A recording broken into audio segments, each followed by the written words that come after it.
Yes. So good morning once again. ഇന്ന് നമ്മൾ കാണാൻ പോകുന്ന റെട്രിക്കൽ മോഡ് ഡെഫിനിഷൻ ആണ്. Already we saw narration, description, illustration, argumentation, comparison and contrast, cause and effect. ഇപ്പോൾ എത്രയാണ്? 6 അല്ലേ? The 7th one. So definition നമ്മളെപ്പോഴും കേൾക്കുന്ന ഒരു വാക്കാണ് അല്ലേ? വി സേ ഡിഫൈൻ സംതിങ് അല്ലെങ്കിൽ explain about something. And A definition is always short note. അത് വലിയൊരു പാരഗ്രാഫിൽ കൊടുക്കുന്ന ഒരു സംഭവമല്ല. അങ്ങനെയാണെങ്കിൽ അതിന് എസ്സേ എന്നോ പാരഗ്രാഫ് എന്നോ പറയാം. ഇവിടെ ഇപ്പോൾ നമ്മൾ ഡെഫിനിഷൻ കൊണ്ട് ഉദ്ദേശിക്കുന്നത് a definition is a way of explaining a word or phrase. The word to be defined may refer to an object, an idea, a concept, a type person, a place or a phenomenon.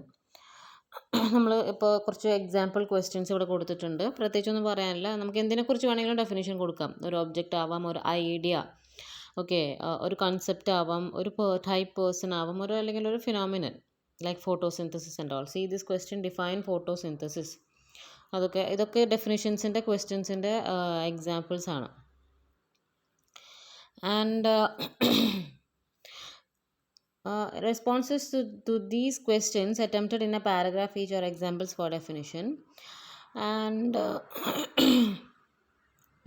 പിന്നെ അത് അത്ര നോക്കിയാൽ മതി. ഒരു പാരഗ്രാഫിൽ ഒതുങ്ങണം. ഒരു 2, 3, 4 ലൈൻസിൽ ഒതുങ്ങുന്ന ഒരു paragraph. ചെറിയ ഷോർട്ട് നോട്ട് ആയിരിക്കണം. ഓക്കെ, അവിടെ ഒരു എക്സാമ്പിൾ കൊടുത്തിരിക്കുന്നത് നോക്കിയേ.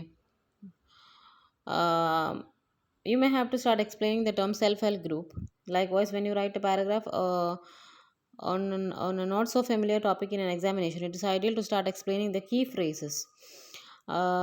അതായത് ഇപ്പോൾ തമിഴ്നാടിലെ സെൽഫ് ഹെൽപ്പ് ഗ്രൂപ്പ്സ് എന്ന് പറഞ്ഞൊരു സംഭവമുണ്ട്. റൂറൽ ഏരിയാസിലൊക്കെ വരുന്ന എന്താണ്, അതായത്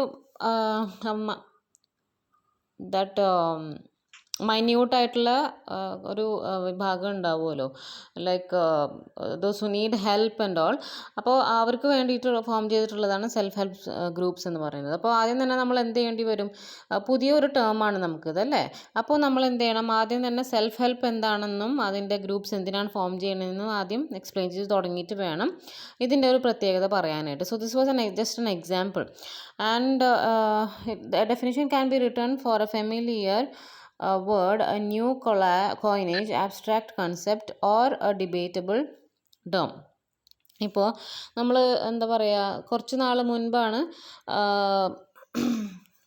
1 second, okay,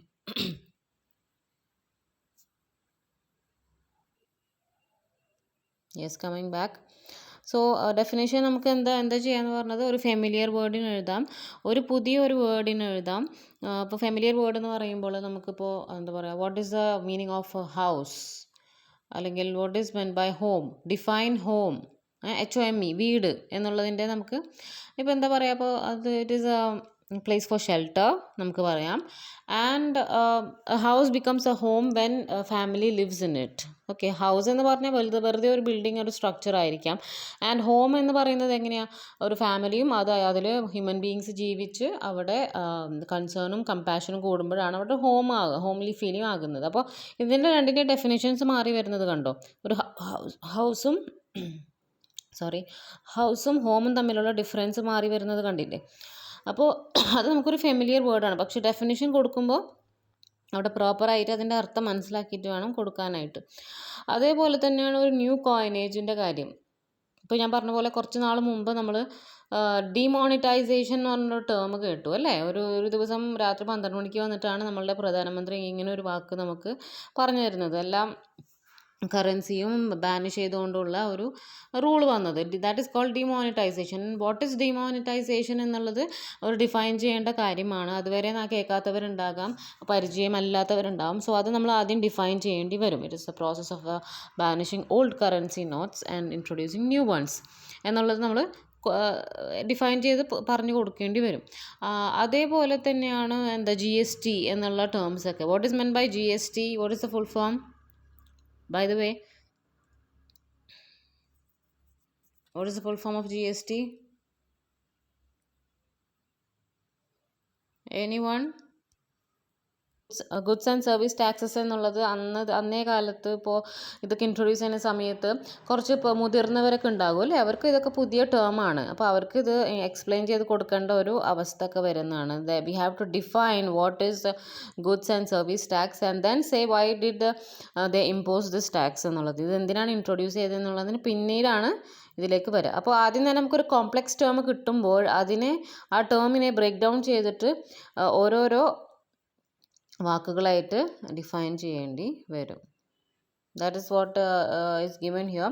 If a complex term is used in your work has a plain dictionary meaning as well as a definition in your discipline, it is better to start with the dictionary meaning and then move on to the definition. ആദ്യം ഡിക്ഷണറിയിലെ meaning കൊടുക്കുന്നതും ഏറ്റവും നല്ലതാണെന്നാണ് പറഞ്ഞു വരുന്നത്. ഇനി definition എഴുതുന്നതിൽ കുറച്ച് instructions പറയുന്നുണ്ട്. അണ്ടർസ്റ്റാൻഡിങ് ദ ഓഡിയൻസ്, പതിവ് പോലെ തന്നെ നമ്മളുടെ മനസ്സിൽ ആർക്ക് വേണ്ടിയിട്ടാണ് എഴുതുന്നതെന്നുള്ളത് മനസ്സിൽ വേണം. And then after that you may define a term which is already defined by many people in different ways or a term you coined yourself.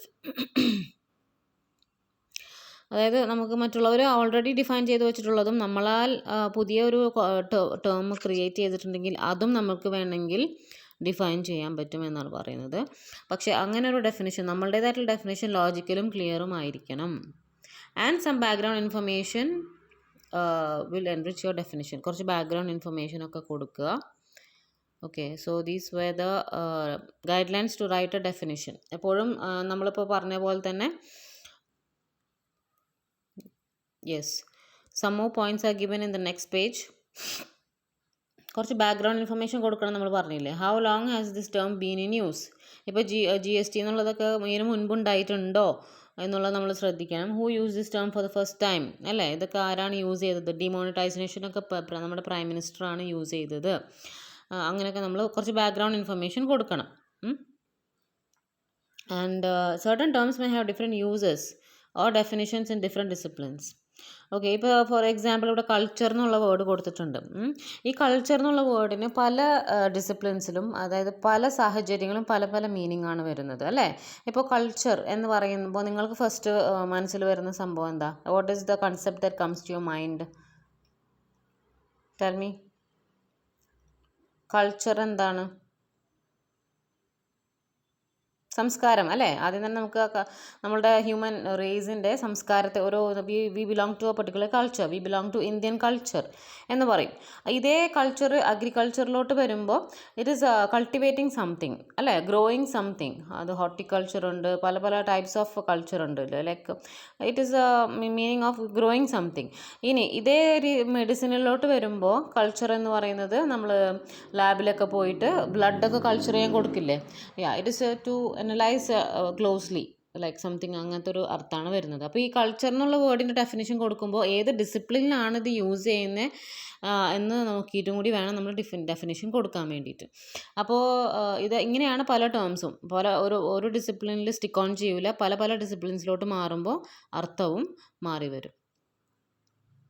And നേരത്തെ പറഞ്ഞ പോലെ എൻ്റെ കോൺസ്റ്റിറ്റ്യൂഷൻ നോക്കിയിട്ട് വേണം എങ്ങനെയാണ് ഒരു വേർഡ് അനലൈസ് ചെയ്യേണ്ടതെന്ന് തീരുമാനിക്കുന്നത്. ഇപ്പോൾ പോസ്റ്റ് കൊളോണിയൽ എന്ന് വെച്ചാൽ രണ്ട് ടേംസ് ഉണ്ട്, അതിൽ പോസ്റ്റും ഉണ്ട് കൊളോണിയലും ഉണ്ട്. ഓരോ പാട്ടായിട്ട് നമ്മൾ എക്സ്പ്ലെയിൻ ചെയ്യേണ്ടി വരും, ഓരോ പാട്ടിൻ്റെ മീനിങ്ങും. പോസ്റ്റ് എന്ന് പറഞ്ഞാൽ എന്താണ്? ആഫ്റ്റർ അല്ലേ.